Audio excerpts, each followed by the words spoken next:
I never thought my first Christmas as a stepmother would start with my 17-year-old stepdaughter standing in our Waco kitchen, arms crossed, telling me to cancel everything. The smell of cinnamon rolls still lingered in the air from my morning baking, and red and green garland draped every doorway like promises of joy I'd spent weeks planning. But Rebecca's cold stare cut through all of that warmth like a December wind through an open door. "I'm serious, Stephanie," she said, her voice sharp enough to shatter ornaments. "Cancel Christmas. All of it." My hands trembled slightly as I set down the mixing bowl I'd been holding, flour still dusting my fingers like snow. 6 months ago, when Ronald and I got married, I'd dreamed of moments like this. Family traditions, holiday magic, the kind of Christmas morning where everyone gathered around the tree in matching pajamas. I'd imagined Rebecca and me baking cookies together, maybe even laughing over some silly holiday movie. Instead, here she stood in our kitchen, her dark eyes blazing with a hatred I still couldn't understand, demanding I destroy the very thing I'd been looking forward to most. "Rebecca, honey, I don't understand," I managed to say, my voice catching slightly. "Why would you want to cancel Christmas? I've been planning this for months. I bought that beautiful tree, and all those presents under it have your name on half of them." The words felt hollow even as I spoke them, because I could see in her expression that nothing I'd done mattered. Not the carefully chosen gifts, not the stockings I'd embroidered with her name, not the special ornament I'd bought to commemorate our first Christmas as a family. To her, I was still just the woman who'd married her father, an intruder in a life that had been perfectly fine without me. She rolled her eyes with the dramatic flair only a teenager could master, her blonde hair catching the kitchen light as she shook her head. "It doesn't feel right without Mom," she said, and those words hit me like a physical blow. Christmas was always Mom and Dad's thing. You being here trying to play house, it's just wrong. It doesn't fit. I felt my heart crack a little more with each word, because I understood her pain. I really did. Losing a parent, watching your father move on, seeing someone else try to fill a space that felt sacred, it had to be devastating. But I'd tried so hard to honor her mother's memory while still creating something new for all of us. The silence stretched between us like a chasm, filled only by the soft hum of Christmas music playing from the living room speaker. I'd put on Bing Crosby earlier, thinking it would set the perfect mood for decorating. Now it felt mocking, all that talk of dreaming of a white Christmas when my own dreams were crumbling right here in this kitchen. "Rebecca, I'm not trying to replace your mom," I said softly, stepping closer but not too close, respecting the invisible barrier she'd built around herself. "I just want us to be a family. I want to make new traditions while still honoring the old ones." But she was already shaking her head, backing toward the kitchen doorway like I was something dangerous. "No, you don't get it. You'll never get it. This house, this family, it's not yours to fix or change or make better. Some things should just stay broken." Her words cut deeper than she probably intended, or maybe exactly as deep as she meant them to. I watched her storm out, her footsteps echoing up the stairs, and I stood there surrounded by all my Christmas preparations, feeling more alone than I had since my own mother died 5 years ago. When Ronald finally came home from work that evening, I was sitting at the kitchen table, staring at the half-decorated sugar cookies I'd abandoned hours earlier. The house felt different now, like all the joy had been sucked out of it through some invisible vacuum. "Hey, beautiful," he said, kissing the top of my head like he always did, but I could barely manage a smile. "How was your day? The house looks amazing." He gestured toward the living room, where twinkling lights cast warm shadows on the walls, but all I could think about was Rebecca's demand, echoing in my ears. "Ronald, we need to talk," I said, and something in my tone must have warned him because his smile faded immediately. I told him everything. Rebecca's ultimatum, her words about Christmas not feeling right, her demand that we cancel everything I'd worked so hard to create. As I spoke, I watched his face carefully, hoping to see the same shock and disappointment I felt, hoping he'd immediately defend our plans and our new family traditions. Instead, I saw something that made my stomach drop, the familiar look of a man caught between two worlds, unwilling to choose either one. "Maybe she has a point," Ronald said quietly, and those 4 words felt like a betrayal so sharp I actually gasped. He was standing by the kitchen counter, loosening his tie, not even looking at me as he spoke. "I mean, this is our first Christmas without her mother being alive," Maybe we should keep things low-key this year. The casual way he dismissed months of my planning, weeks of my excitement, made me feel like I was disappearing right there in my own kitchen. This was the man who'd promised me we'd build a life together, who'd said Rebecca would come around, who'd held me while I cried about feeling like an outsider in my own home. I stood up so quickly my chair scraped against the floor, the sound harsh in the sudden silence. Low-key? I repeated, my voice rising despite my efforts to stay calm. Ronald, I've spent 3 months planning this Christmas. I've bought presents. I've decorated every room in this house. I've invited your sister and her family for Christmas dinner. I've been baking for days, planning menus, trying to create something beautiful for our family. My hands were shaking now, and I pressed them flat against the table to steady myself. And you want me to just cancel it all because Rebecca doesn't want me here? He finally looked at me then, and I saw guilt flicker across his features before he quickly looked away again. It's not that she doesn't want you here, Steph. She's just grieving. Her mother loved Christmas, and maybe seeing you in that role is too much for her right now. His words were reasonable, logical even, but they felt like excuses wrapped in understanding. I'd been patient for 6 months. I'd given Rebecca space. I'd tried to be sensitive to her loss while still trying to find my place in this family. But there had to be a line somewhere, didn't there? A point where my feelings mattered too? So what are you saying? I asked, my voice barely above a whisper. That I should just pack up all the decorations? Cancel dinner with your family? Pretend Christmas doesn't exist because your daughter can't handle the fact that you remarried? The words tasted bitter in my mouth, but I needed to say them. I needed him to hear how this sounded, how it felt to be asked to erase myself from yet another family moment. When does it end, Ronald? When do I get to stop tiptoeing around her grief and start living my life as your wife? The kitchen clock ticked loudly in the silence that followed, each second stretching like an eternity. Ronald ran his hands through his hair, a gesture I'd learned meant he was overwhelmed, and I felt a familiar pang of sympathy for him despite my anger. He was caught in an impossible situation. I knew that, but so was I, and I was tired of being the only one expected to sacrifice and compromise and understand. I just think, he said finally, maybe we could do something smaller, just the 3 of us. Keep it simple. Simple, I repeated, the word feeling foreign on my tongue. Nothing about this situation was simple. Nothing about blending families or grieving children or trying to build new traditions on the foundation of old pain was simple. I looked around our kitchen, at the Christmas cards I'd carefully displayed on the windowsill, at the Advent calendar I'd hung hoping Rebecca might participate, at all the evidence of my hope and effort. You know what, Ronald? Fine. If that's what you want, if that's what she wants, then fine. But even as I said the words, something was shifting inside me, something that felt less like defeat and more like determination. I'd spent 6 months trying to fit into the shape of the family they'd been before I arrived, trying to be small enough and quiet enough and understanding enough that maybe they'd eventually make room for me. I'd swallowed my hurt when Rebecca ignored my birthday, when she refused to eat the dinners I cooked, when she looked right through me like I was invisible. I'd told myself it would get better, that time would heal these wounds, that love would eventually win.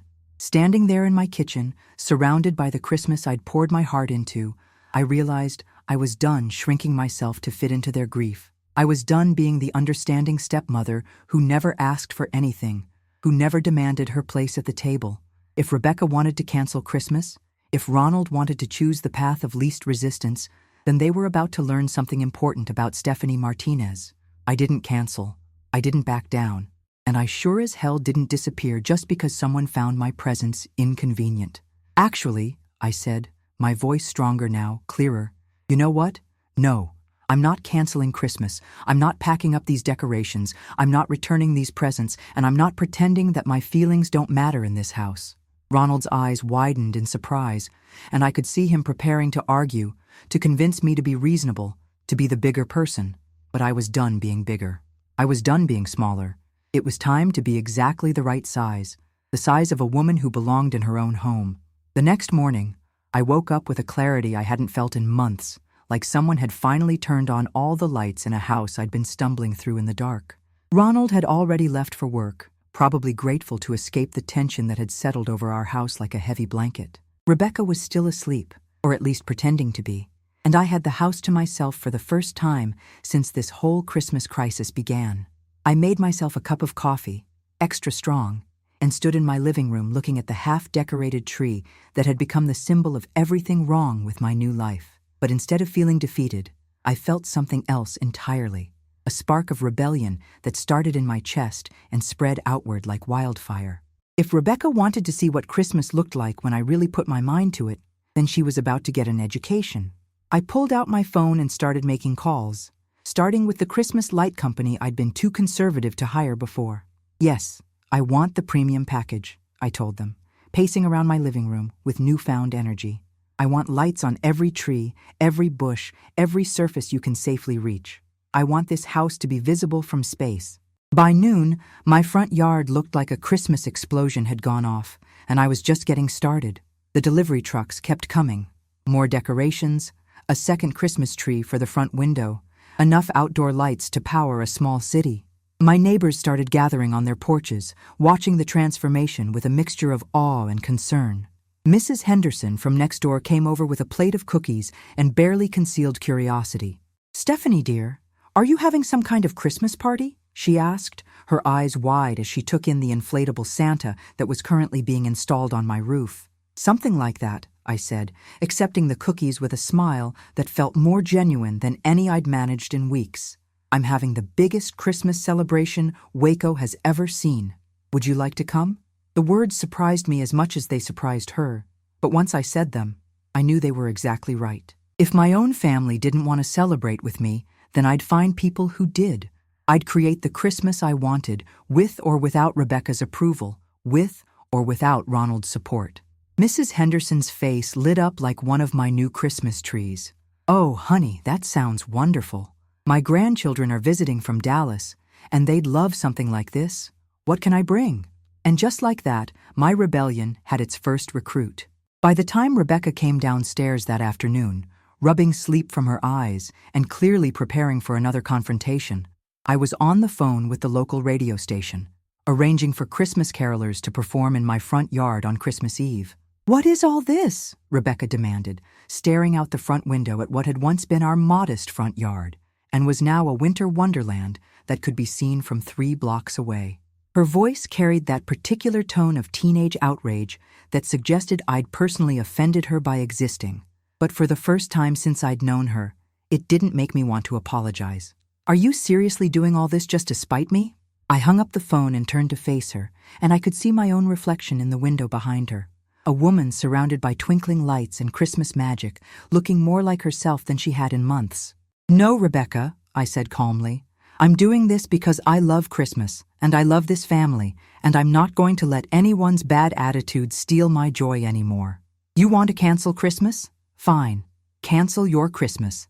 This is mine." The look of shock on her face was almost worth the small fortune I'd spent on decorations in the past 6 hours. She'd expected me to fold, to give in, to disappear into the background like I'd been doing for months. Instead, she was looking at a woman who'd decided to take up space, to demand joy, to create the life she wanted instead of waiting for permission to live it. You can't just ignore what I said," she stammered. And for the first time since I'd known her, she sounded less like a confident teenager and more like a confused child. "Watch me," I said, and the words felt like a promise I was making to myself as much as to her. I walked past her toward the kitchen, where I had 3 different Christmas cookie recipes waiting, and a dinner party for 20 neighbors to plan. Behind me, I could hear her calling for her father, her voice rising with panic, but Ronald wasn't here to mediate this time. This was between Rebecca and me, between the girl who wanted to erase me and the woman who'd finally decided she was worth fighting for. When Ronald came home that evening, he stood in our driveway for a full 5 minutes, just staring at what our house had become. I watched him from the kitchen window, coffee mug in hand, as he slowly walked toward the front door like a man approaching a crime scene. The house was indeed a sight to behold. Every window glowed with warm light. The roofline was traced in brilliant white LEDs, and the front yard looked like Santa's workshop had relocated to suburban Waco. I'd even hired a company to project snowflakes onto the garage door, because if I was going to do this, I was going to do it right. "Stephanie," he called as he walked through the door, his voice carrying a note I'd never heard before. something between amazement and panic. What in the world happened here? I could hear Rebecca's footsteps thundering down the stairs, and I knew she'd been waiting all afternoon for this moment, probably rehearsing her complaints and building her case against me. But I was ready for both of them now, armed with the confidence that comes from finally standing up for yourself after months of bending over backward. I decided to embrace the Christmas spirit, I said, meeting them both in the living room, where my second Christmas tree now stood. This one decorated entirely in gold and silver to complement the red and green one we'd started with. Since Rebecca felt our original plans weren't quite right, I thought I'd show her what Christmas really looks like when someone puts their heart into it. Ronald's mouth opened and closed like a fish, and I could see him calculating the cost of everything he was looking at, but I didn't care. This was my money too, my house too, my Christmas too. Rebecca's face had gone through several shades of red since her father walked in, and now she was practically vibrating with fury. "Dad, you have to stop her," she said, pointing at me like I was some kind of natural disaster that needed to be contained. "She's lost her mind. The whole neighborhood is talking about us. Mrs. Peterson asked me if we were having some kind of breakdown." The irony of her complaining about the neighbors talking wasn't lost on me. This was the same girl who'd spent months making sure everyone knew she didn't consider me part of the family. "Actually," I said, pulling out my phone to show them the growing list of RSVPs. "The neighbors love it. I've got 43 people coming to our Christmas Eve party, including the Hendersons, the Johnsons, and that nice young couple from the corner house with the new baby. Mrs. Martinez from the end of the street is bringing her famous tamales, and the teenagers from Elm Street are organizing a Christmas carol competition." I could see Ronald's expression shifting from panic to something that might have been pride, and Rebecca's face was now approaching purple. "You invited strangers to our house?" Rebecca shrieked, and I had to bite back a laugh because the girl who'd been treating me like a stranger for 6 months was suddenly concerned about actual strangers. "Dad, this is insane. She's turned our house into some kind of Christmas circus."